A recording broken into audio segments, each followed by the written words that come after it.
is sponsored by Teamsters Local 1932, protecting the future of working families. Teamsters1932.org.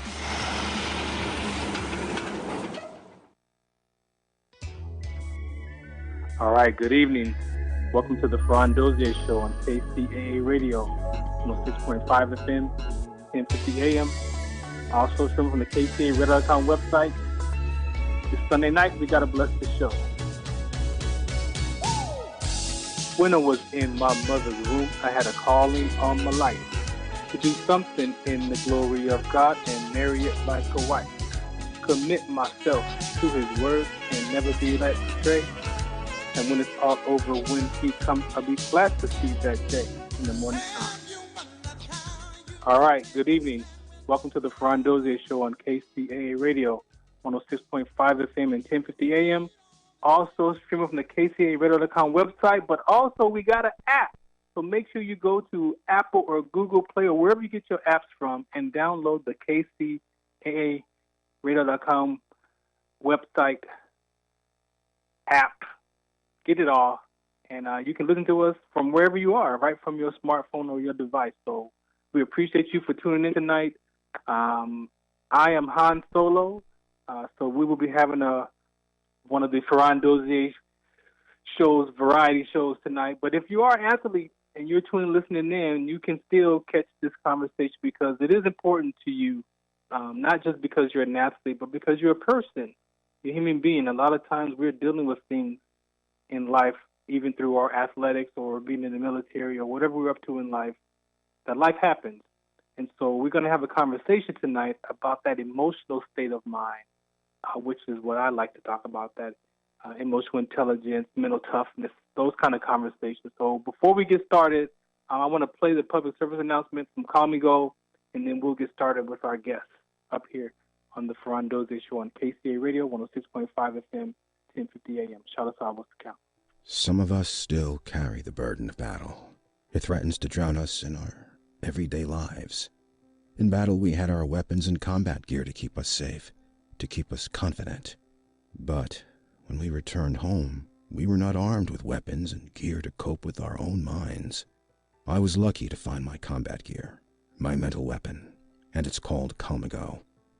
Calmago is a drug-free device that allows you to achieve calm in less than 3 minutes in moments of anxiety, stress, anger, panic, or insomnia, not with medication, but rather by activating the parasympathetic nervous system through breathing regulation and multisensory stimulation. A recent study has shown that Calmago decreases PTSD and anxiety levels in veterans, helping those who are suffering and having a long-lasting effect. Visit Calmago.com to learn how you can get Calmago through the VA or with a special veterans discount code. All right, good evening. Again, welcome to the Farron Dozier Show on KCAA Radio 106.5 FM, 1050 AM.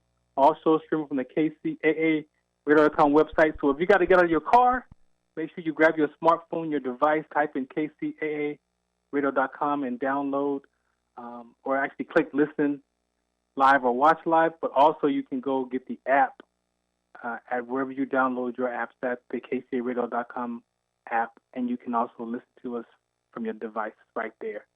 Again, tonight we're going to have one of the old-fashioned style shows. There will not be a Sports Collective segment tonight. However, again, if you are listening and an athlete or whoever you are in life or wherever you are in life, this conversation I'm sure you will be able to relate to. I like to just bring on my guest so we can have this interactive conversation. Angelica, you there? How you doing? Hey, how are you? I'm well. Dealing with a little residual flu cough, but we'll get through it. That's cool. That's cool. Again, I appreciate you for taking time out tonight to have this conversation.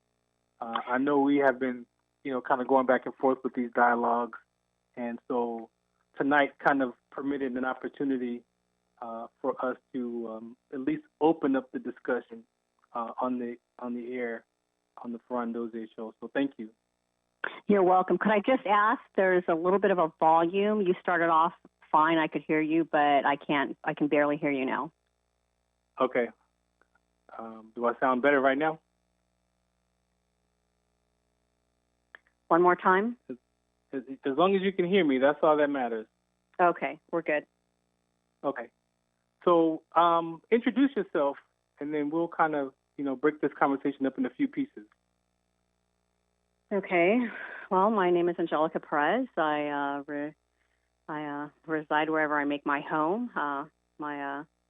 My biggest home right now is in Florida, but I do live in California, and I I am a veteran, which is how we have an association, and I have a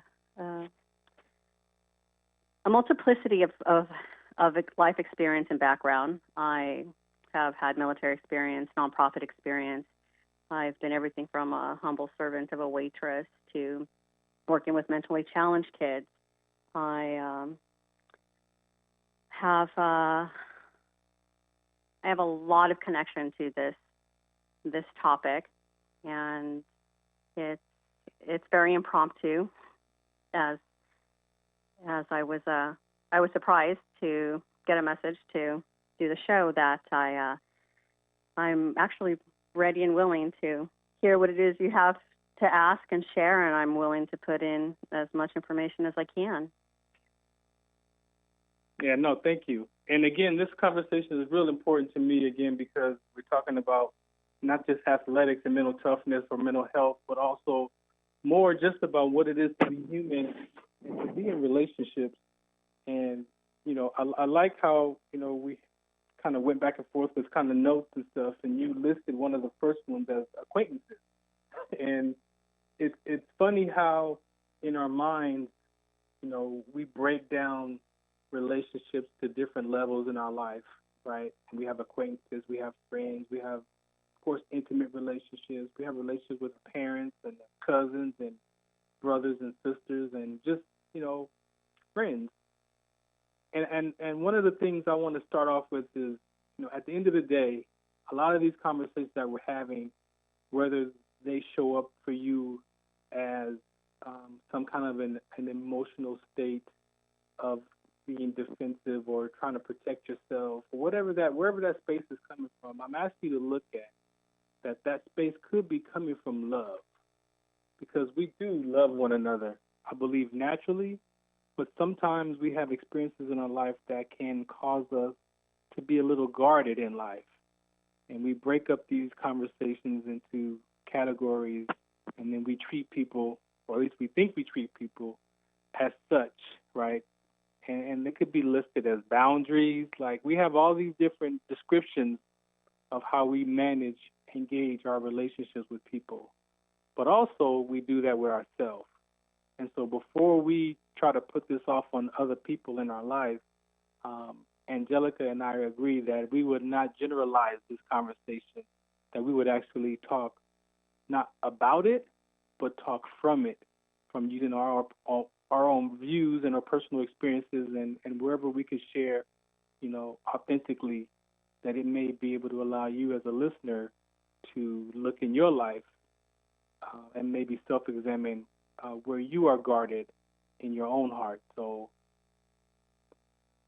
one other point I want to touch on is, as we talk about these emotional states, these feelings and emotions, I want to know if people really understand that you can control your feelings and emotions in a way around what you make it mean about who you are. And I say that because, yes, we can be upset and frustrated, right? But we also can be calm and patient in the same state of that circumstances. So for some of us as human beings, it's challenging to keep in an empowering context within our circumstances and our worries and our concerns. And a lot of times that's connected to our happiness, our own happiness. So sometimes for people, it's hard to keep in an empowering context around our circumstances, our worries, and our concerns. And that means life happens. Relationships happen, things get said, things get done, and then a lot of times we react to that, and then later on we realize that, oh man, maybe I shouldn't have said that like that. Maybe I shouldn't have done that. Or now we're trying to clean up the damages. But imagine that you can take nanoseconds to catch your behavior and correct it, and acknowledging that you're correcting it when you're being upset and frustrated from a life concern or a circumstance. Because life happens. We can't control what happens in life, but you have every bit of a say-so in how you respond to life. Anything about that, Angelica, for you? Oh, wow. So this is a true story. I can think of so many, everything that stimulates my senses that causes an emotion, and how I struggle with accepting some of those emotions. I tend to write out the reaction, the feelings of that, into something that is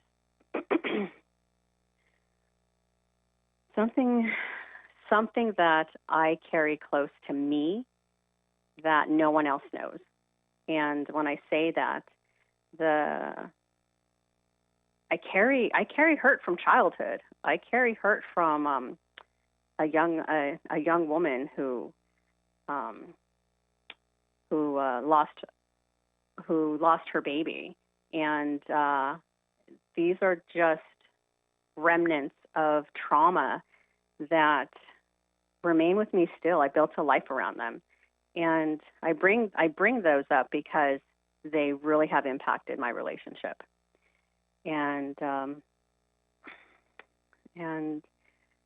to the point where I have caused some serious harm and hurt to the only man I've come to know today to really stick by me and love me.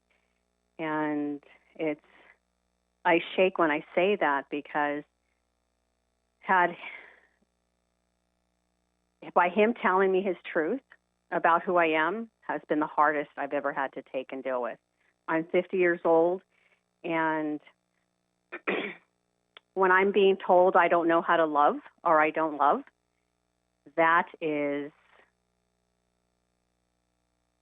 it's offensive. It's what do you mean I don't know how to love? Of course I know how to love. And so many other factors start trickling in as a result of that. I'd like to believe that I am love. Of course. I mean, I would like to believe that. I would like to believe that I've been loved my whole life. And, that goes into there's other layers to what love is and people's definition of love, the giving and the receiving of that. Yeah, I agree. Thank you for sharing and being open about that too. That is not a light conversation to have, and I don't want to glaze over it. And I want to say to people that are listening, as I said, life happens, and it's not just what happens, but it's a lot of times what we make it mean, and a lot of times what we make it mean about ourselves and who we have to become to survive that emotional pain, right? And then it becomes, like she says, a layer, and these layers have been created long before we were in our age today, in our 50s. So to be emotional aware, for some of us, some people don't really care about, or they say they don't care about their emotional state, and you should just get over it, or you should just be fine. But some people deal with a lot of emotional things. People say that they wear their emotion on their sleeves and things like that. So I don't think anyone escapes it. I think we get to the point where we can suppress it, and then we can pretend like there's nothing wrong. And then, as she said, when you pretend like everything is fine, does your behavior also represent like there's nothing wrong? Or do you respond, or do you react, or how you talk to people, or how you listen to people, or how you hear people, and what comes out of your mouth could be a different conversation than what you how you think you show up. So I appreciate you for, saying that. If I can add to what you're saying, it's the listening. It's how I listen and how I don't listen that will in fact be the maintenance of any reciprocating relationship, whether it's my parents, my siblings.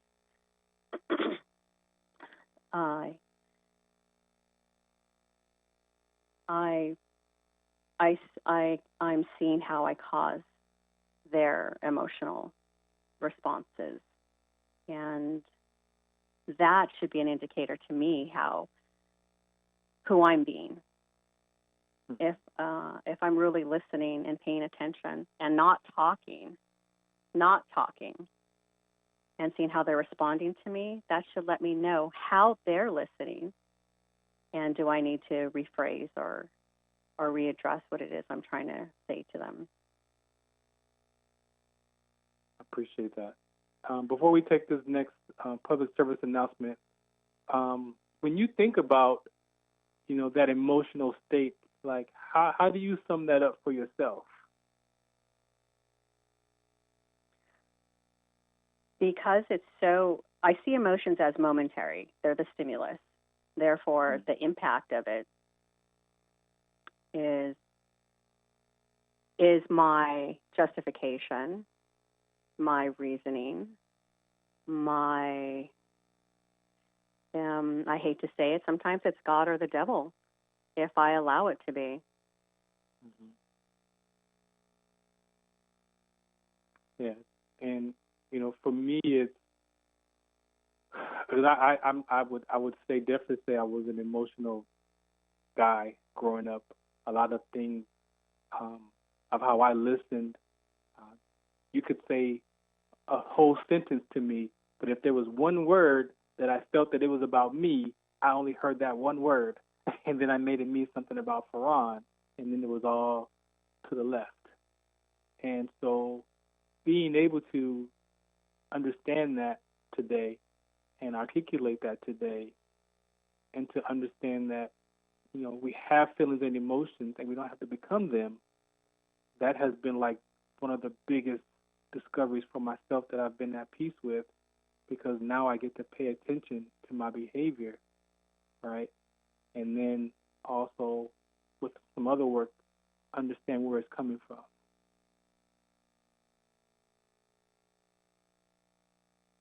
So this is the Farron Dozier Show on KCA Radio 106.5 FM, 1050 AM. Also streaming from the KCAA Radio.com website. You can follow me at Farron Dozier on Instagram and Facebook, and also on Twitter if you have questions, if you want to be a guest in the future, either on the Farron Dozier Show or the Sports Collective Media TV Radio Show segment as well. So shout out to Robert Lamar and Coach Will. They are not available tonight, so I'm actually in Nevada. So I'm not in the studio tonight. I'm in Nevada visiting my daughter and my granddaughter. And my daughter, who is just completing the Sunday night session of the Landmark Forum, I believe this is her third time. She took it as a teenager and then as an adult a few years back, and now as an adult again, at about to be 30 years old. So that education we believe in. It is a philosophy that we utilize. We live by those principles, but we also live by some biblical principles, and I'll talk about that on the next part of the show, about what do we live by? Like, what do we use by in our emotions, right? Is it just how we feel about life, or is it actually, are there things out in life that you can gauge up those emotions about? So we'll come back after this public service announcement with Calmigo on the Farron Dozier Show on KC Radio. Make sure you get that app. Some of us still carry the burden of battle. It threatens to drown us in our everyday lives. In battle, we had our weapons and combat gear to keep us safe, to keep us confident. But when we returned home, we were not armed with weapons and gear to cope with our own minds. I was lucky to find my combat gear, my mental weapon, and it's called Calmigo. Comago is a drug-free device that allows you to achieve calm in less than 3 minutes in moments of anxiety, stress, anger, panic, or insomnia, not with medication, but rather by activating the parasympathetic nervous system through breathing regulation and multisensory stimulation. A recent study has shown that Comago decreases PTSD and anxiety levels in veterans, helping those who are suffering and having a long-lasting effect. Visit Comago.com to learn how you can get Comago through the VA or with a special veterans discount code. All right, again, welcome back to the Farron Dozier Show on KCAA Radio 106.5 FM, 1050 AM, also streaming from the KCAAradio.com website. I'm also an advocate for sickle cell trait, so if you have or know someone with sickle cell trait, it's an inherited gene, affects the red blood cells. I'm a carrier. It also part of the trigger of even why I'm having this conversation with you, because from the physical pain that I went through, it also triggered some emotional pain. And so getting involved in this conversation has been helpful in who I get to be today. So if you have sickle cell trait or you know someone that sounds familiar, you can visit wdconsct.org and you can reach out to us there. And if you have questions, again, you can follow me or hit me up at Facebook, Twitter, or Instagram at Farron Dozier, FarronDozier. All right, I'm not sure, Angelica, are you able to hear me? I can hear you. Okay, that's good. That's good. So, coming back in this part of this, segment, I wanted to just kind of have people look in their life, because a lot of times we don't realize that we're being used by something in life, right? And usually we're used by our past experiences, our past hurts, our past upsets. Sometimes, our past, good experiences. It's not always a negative. But I'm asking people to listen or look from, what are you being used by? Like when you have your feelings and emotions, do you just react to them, or do you gauge them up of something that you believe in outside of yourself? And for me, that's what I had to figure out in the midst of my depression and anxiety and suicide ideation, that my life was over. Like once I got in this first education that I took, it allowed me to understand principles and what it is to be human, and even look at the human conditions. A lot of times we don't realize that there are just life human conditions that we're born into, that we inherit, and sometimes we got to break free from those stories and those ways of our parents who raised us, who did the best they could with what they had, and how they survived life. But I don't believe it's about surviving life. I believe it's about living life and having the ability to be free and open. As we say, we're open-minded and we're understanding and caring and we want communication. But those things, we don't just do those things. I believe that you have to be those conversations as well. So a lot of times we focus on what we're doing and we either don't pay attention to, or we've been so hurt and upset and been diminished and disappointed in people, but also disappointed in ourselves, that we don't even want to experience those feelings and emotions. We just want people to just do what you're going to do and show me that you got loyalty. But if I'm asking for loyalty, do I really know what loyalty is for myself? And so sometimes we're asking people to be these things that we're voided in our own life, and then we put that pressure or we put that stuff on that other person to show us loyalty. And if you show me loyalty, then I'll show you my loyalty, but you got to show me yours first. Like, these are the things that go on in our heads, I believe. But what are you being used by? And when I say being used by, it's like, what meaning are you giving that? That it gives you either your strength, or it gives you your upsets and frustrations and anger. And there is something there. But I don't know if people really pay attention to where it's coming from. Any comments on that, Angelica? I think it's because, speaking personally, it's because I want to be right. I don't want to feel defeated. I don't want to feel less than. I don't want to feel like I'm not enough, that I didn't perform properly enough? Did I present myself? Did I do everything that would have made everybody feel comfortable, everybody feel okay? And if that's questioned, again, there you go. Wait a minute, I'm right. I know where my intention was. I know what it is that I'm doing. And what ends up happening is it's counterproductive. It's counterproductive. It ends up, that means that sometimes I will react and say things that, trying to defend myself. You know, there's so many layers to this. It's kind of embarrassing, actually, to be my age and still be dealing with self-love. That I still need to, not still, but I still need to love myself, and there's a lot of love that I never gave myself. So that being said, if I haven't done that, then I look at my relationships. Where have I not given them what they deserved? Because I'm not giving myself what I deserve. So I'll just stop right there on that one. No, that's perfect, because some of the things you said I can reiterate, as far as when we've experienced our past relationships and the conversations and upsets and frustrations, a lot of times we were being authentic in that love, right? We were being authentic, and maybe that person didn't respond how we thought they should respond, right? And then now, from that diminished experience of a lack of trust or whatever we made it mean, and now I'm going to protect myself, so I'm not going to give that love like I used to give it, because I don't want to feel that pain anymore. And that was a decision I made at 14, was I'm not going to be vulnerable with women. Like, I'm not going to be vulnerable. And I have to defend myself in relationships. Now, if you put that jacket on of I'm not going to be vulnerable, and you put the hat on of I'm going to defend myself in relationships at 14, how do you think relationships for me played out in my future? Yeah, very damaging. But guess what? I was right about not being vulnerable. Huh?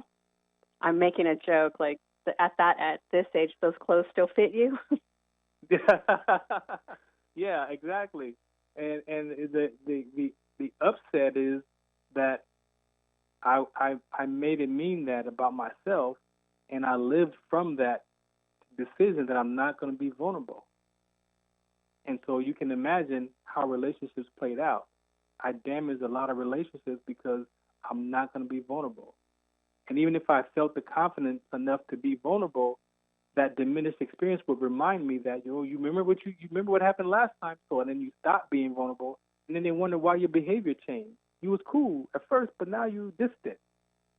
But that's something that if I didn't discover at 40 years old, I would still be living in that view of myself. And I'm saying I was living from that. So sometimes our words are so powerful that they don't just describe life, but we actually become those ways, right, in a negative context. There's nothing wrong with being vulnerable. For some people, it's a great quality to have. But for some people who experience being disappointed in other people and themselves, being vulnerable is not one of those words. Anything for that? Yeah, the word vulnerability gets a bad rap. It does. There's a lot of freedom in vulnerability. And because no one, if I can give off, if I can decide to go into the room of colleagues or coworkers or just family members, not who know us the most, and just be honest with who we are, and even if they make fun of us, even if they laugh at us, even if they say we're odd, oh, what's wrong with you? You always are the crazy one. Why do you always go so deep? Why? That's okay. They can respond that way. I can still go to them, give them a hug, extend kindness to them. There's a lot of strength there. It actually enhances my abilities and my skills to interact and proceed there, because it's not being cynical when we say, I don't care what you say. It's actually saying, oh, I hear what you're saying. Now I know who you are. I'm still going to be who I am. And I feel happy walking into the room and smiling at everybody and saying hello and greeting everybody. And if that's not something someone else is comfortable doing, that's okay. But if that's where I feel joy, to extend joy, that's for some people very vulnerable. They wouldn't dare go up to someone across a room that's only like 12 feet wide to say hello and greet them. And if they feel like they're putting themselves out there. For me, it's actually scary, but it's vulnerable for me to do that. But I want to engage. I want to connect somehow. No, and also the other side of that, being vulnerable, is also being able, when you are being vulnerable, to tell the truth where you messed up. A lot of times we talk about integrity, we talk about honoring our word, but it takes a level of being vulnerable because, again, you said it earlier, I don't want to look bad. And if I look bad, then what are they going to say about me? And then what am I going to say about myself? And then it's just going to be more evidence that I'm not good enough, I'm not worth it, and all these other conversations that we point to that are layered in these discussions, that one of those are going to show up. And so when we're avoiding to look bad, to look good, we're pretending. True. But it's okay to be vulnerable enough to say, hey, you know what? I need to ask you for forgiveness, or I need to apologize because I said something to you the last time we were talking, and I didn't mean it to come across that way. Like, that's a different person instead of letting that ride, right? But even if you let that ride, who's carrying that weight? You're carrying that weight. That person may have already forgot about that incident and gone about their life, but now you're carrying that emotional weight, and you could be thinking of, are they mad at me? I haven't heard from them. Like, there's a whole conversation that goes with that. But even to be vulnerable enough to say, hey, you know what? Can we talk because I said something to you that's in my space that I need to clear up. And wow. when I've done that, some people were like, man, I don't know what you're talking about, or, oh man, that was a long time ago. And I think you just caught me in my not my pretending, but my navigating through. It was much easier for me to say being vulnerable is going up to strangers versus being vulnerable to say, wow, I messed up. Right. And feel what I messed up. Right. Thank you. Yeah, wow, that was good. And there's freedom on the other side of that. There is. There's freedom. But it may feel like that past experience of being diminished or disappointed, but really that's what people, but I know people, we want that. We want the authentic person to show up. We really do. Especially as an adult. But if that emotional wound is from a child, then you're going through life thinking that everybody's going to think about you from that child perspective. When really, as an adult, we really want the authentic you because we really care. As humans, as people. But lastly on that is, for me, is if I'm right about everything in my life, or am I right, and I'm invalidating. See, the thing about right and wrong is it's who you're being about the right or wrong. Because I could be right and not invalidate your experience. But a lot of times when we have opinions about the right or wrong conversation, like social media, politics, like there's a lot of opinions now in life that if I'm right about my opinion, then I can be invalidating someone else's view of life, and then what gets diminished is the experience of love being present. Because I'm right, you're wrong, but they're all opinions. But even if it's a fact that I know that I'm right, I can still give up my position of being right to allow you to say what you need to say about your position in this conversation. So now you're not invalidated, and now you're experiencing connectedness, or what people say, affinity, or love. But our opinions today in society, our opinions get in the way of what my truth is, and I want to be right, and then that then invalidates that other person, and now it depends on that other person's emotional state that people fight from a conversation, from an opinion, based off of my truth versus your truth and who's right and who's wrong. But the right or wrong is coming from an opinion, not from a fact or truth or divine truth. Anything about that one? Well, I'm thinking how, yeah, the art of conversation is definitely, I don't even know where that's at. I'm looking around the room, meaning, people don't seem to even flirt with that enough, that they have enough substance to have an opinion. And then they will defend that opinion to death, which is the death of that momentary interaction with their loved one, their spouse, their parents, their friends, even their colleagues. They don't even know what they believe in. They don't even know what they believe in, that they're just pulling opinions, from the media or what everyone else is saying. That right there has revealed to me where my beliefs or my beliefs aren't. Because stepping into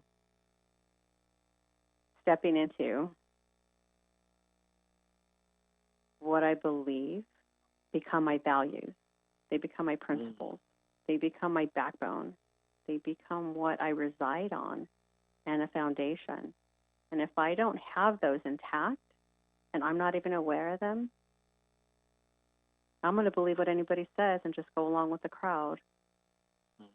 And then no wonder I'm being inauthentic and I don't know what it is to feel, because I'm feeling what everyone else is telling me to feel. Yeah. And that's for me is, getting back to that point of principles. Even at 40 years old when I started this journey, I had to go back and challenge, or I ended up going back and challenging a lot of my life from 39 and back. And when I was able to do that with an education that I trusted, because that education became my philosophy about my life was corrupted because of all of the past experiences and all the stories that I made up and all the survival. Like, I had a better understanding because of the education that I took. I was able to use that to challenge my belief about myself. And when I saw that the stuff that I believed was actually not the truth, like it was 100% of Farron's meaning added to the missing pieces of that story, then I had to question it. And then I could no longer say that, I believe that anymore, even about myself.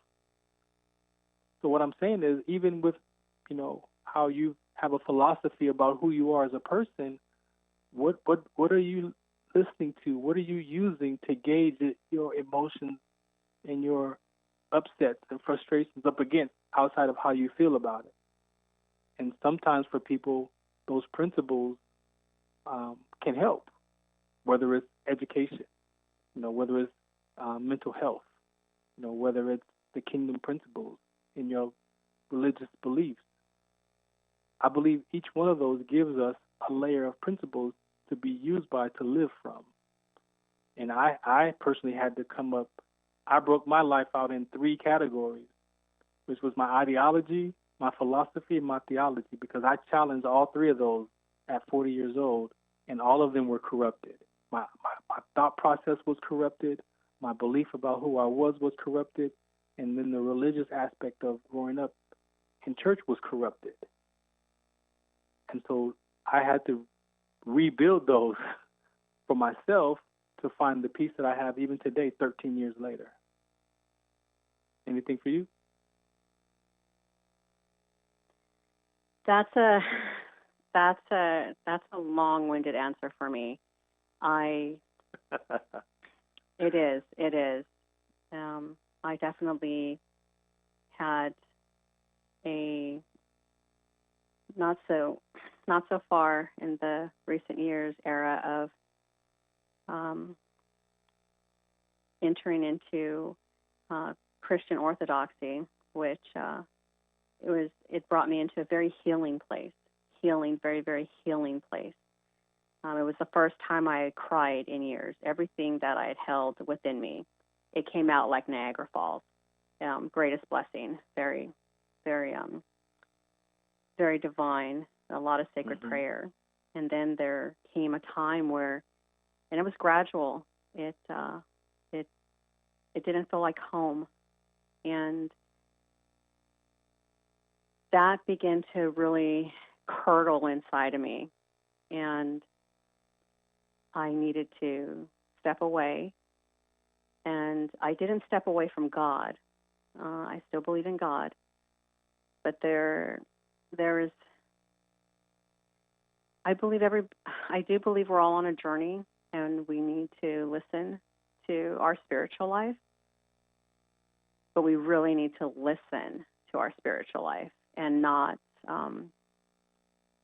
man's traditions and man's rules that can be. I'm not saying that they are, but they can be misleading outside of the human condition that we really are, that I believe that I am. And I'm still working on building my ideologies that I try not to get too mixed up in. I know I'm a part of it. I am in the mix. I can't avoid it. I know I'm a part of it just by my existence.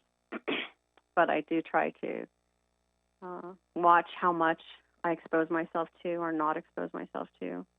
And those conversations can get kind of tricky. It's really hard to have a really good emotional, intelligent conversation with people where ideology is concerned. For sure.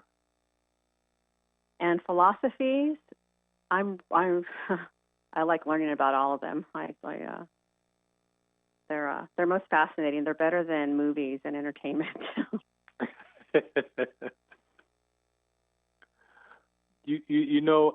I want to say we are veterans, and so the personal development course was my first piece, right? And that helped me, really, really got me to the point where I was able to, like I said, challenge my life up against those principles, and even found some stories that I made up that wasn't true, from parents to friends to myself, mainly about myself. But when that was all working, I remember my sister. She's a therapist, and she said on one of the shows that me and my mom and her had done, she's like, "Bro, you need cognitive behavior." And so I kind of heard her, but that took 4 years later. I ended up taking cognitive behavior at the VA, and I will tell you, when I talk about your ideology, that's in reference to your thought process and where your thoughts come from. Sometimes even the thoughts before the thoughts. And what I discovered in that cognitive behavior was how exaggerated my thoughts were. Because when I have the thoughts, then out of my mouth comes all or none,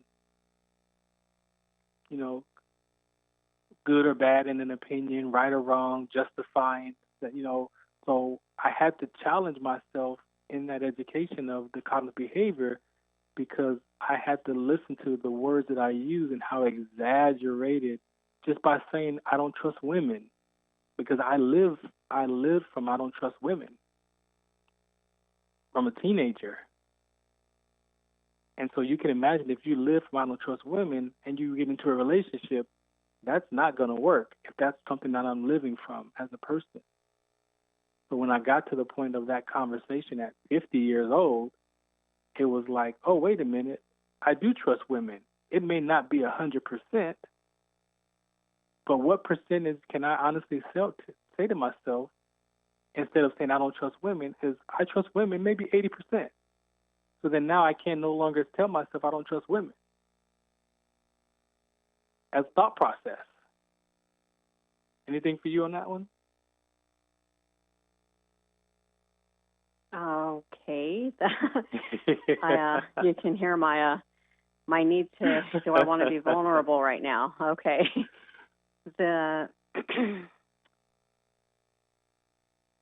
Just piggybacking off the trust issues, having been abandoned by my biological father, that set a tone for me in life. And one that, and then being what I call the hybrid, I call myself a hybrid generation, watching the traditions of the families and then being educated in institutions, public school, all the variances that, taught about the separation of men and women, and that I didn't need a man, that I actually, now the age I am, I'm very, I struggle a lot with, so a lot of upset about those things that I'm having to really deprogram myself, because there are so many lies. There's just so much ego, so much self-righteousness, so much self-entitlement that I think I can sum it up like this. I said it. I gave up myself. I gave up myself because I didn't shut up for myself. And when I did that, I realized where I didn't so much lose respect for men. I didn't know how to give it to them. And because I didn't know how to give it to them, I didn't even know how to treat them. And in the regard of who they are and who they are for me. And there's a lot of loss there. It's been a real struggle. And I have had to learn, and thank God I don't have to learn. I look back now from the time I was a young child. My stepfather came into our life. God bless him to come in and take care of my mom and me and my sister. Going into the military. I do not have those horror stories. I don't. I mean, this is the time I totally forsake God, didn't believe in God, and no, I believe now the angels were present because I don't have those horror stories that military women do, and then throughout the rest of my life, even in my relationships, of how I was cared for in so many different ways. So it's a lot to bite down on, and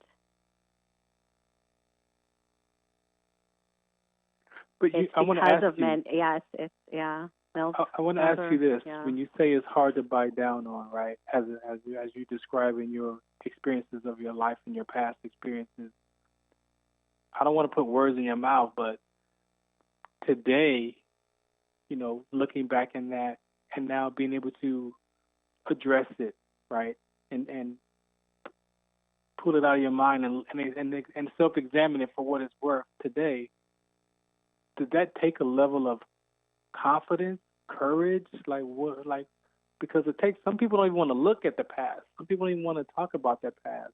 Not that you have to, but sometimes for some people, you have to be able to look at that past to unravel of how it wound you up to be who you are today as a person, to be free from it, right? So yes, I know for me, I had confidence and courage in the military, but what I called my personal life, right, there was lacking of confidence and courage. But to be able to have confidence and courage in all the aspects of my life, my whole life transformed because of I was being confident in areas of where I was uncomfortable. Is that, would you say, like, who would you say you became to look at that stuff from your past? Excuse me, who I became today? Yeah, like that gives you that, because you said you used it, you described it as biting down, hard biting down, or something. How you described it. I want to know, like, what way of being allows you to bite down and look at it for what it's worth today. Wanting my truth. Wanting my truth. It doesn't have to be anybody else's truth, but wanting my truth. It's it can be very scary. It's facing myself, but it's wanting my truth. And not being under the delusion of the idea of what I think I am or who I think I am, and acknowledging the truth of everyone who has been, even for a moment, a part of my life. I am not so original. I am a makeup of everyone that I've met. So if for all the people who have honored me, where am I honoring myself? Mm-hmm. And I can see that now today in who I am. I just struggle with displaying and showing it because it's part of my silence, my silent voice. I don't know how to necessarily express it. Yeah. But definitely seeking my truth has kept me going. And yeah, really God's love is that whole mystery that really can't be explained, but somehow still always showers over me. And if I had to ask you the label of truth, right? What would that look like if I was watching you be your truth? Like, what does that look like? Because, me and my mom had a talk a while back, and she was like, everybody talks about their truth. I'm like, yes, everybody has their reality, which is their truth, right? That's how we language it as our truth. But what are we really saying when I'm telling you this is my truth? I'm walking barefoot outside. Say that again? Yeah, I'm walking barefoot outside. I'm feeling the earth underneath my feet. It's me watching as well as being observed. If you see me in my truth, I'm writing, I'm cooking, I'm cleaning, I'm working physically. If I'm being my truth, I'm more physically working than I am sitting behind a desk. Yeah. Hands down. Yeah. Well, Angelica, I appreciate you for coming on tonight and kind of teasing out this conversation about emotional states, and and when I talk about when I'm saying my truth, I'm saying that I'm owning my experiences of good, bad, and indifferent, right? And I'm no longer blaming anybody for my the impact of the life that I've had, right? Because a lot of times I blame other people, and so now that I'm living in my truth, I'm able to take ownership of my behaviors, even today, because I'm not perfect, but I'm able to take responsibility for my actions in life. So I want to thank you for hanging out with me tonight, and having this discussion, and hopefully we'll be able to continue this in another discussion later on, but I appreciate you. Thank you very much. I appreciate the invitation. Thank you so much for your time. Yeah, thank you. You're welcome. All right, this is the Farron Dozier Show on KCA Radio. We'll be back February, so stay tuned. Any questions? Farron Dozier, Facebook, Twitter, Instagram, at Farron Dozier. Shouts out what's the count? The Farron Dozier Show. Some of us still carry the burden of battle. It threatens to drown us in our everyday lives. In battle, we had our weapons and combat gear to keep us safe, to keep us confident. But when we returned home, we were not armed with weapons and gear to cope with our own minds. I was lucky to find my combat gear, my mental weapon, and it's called Calmago.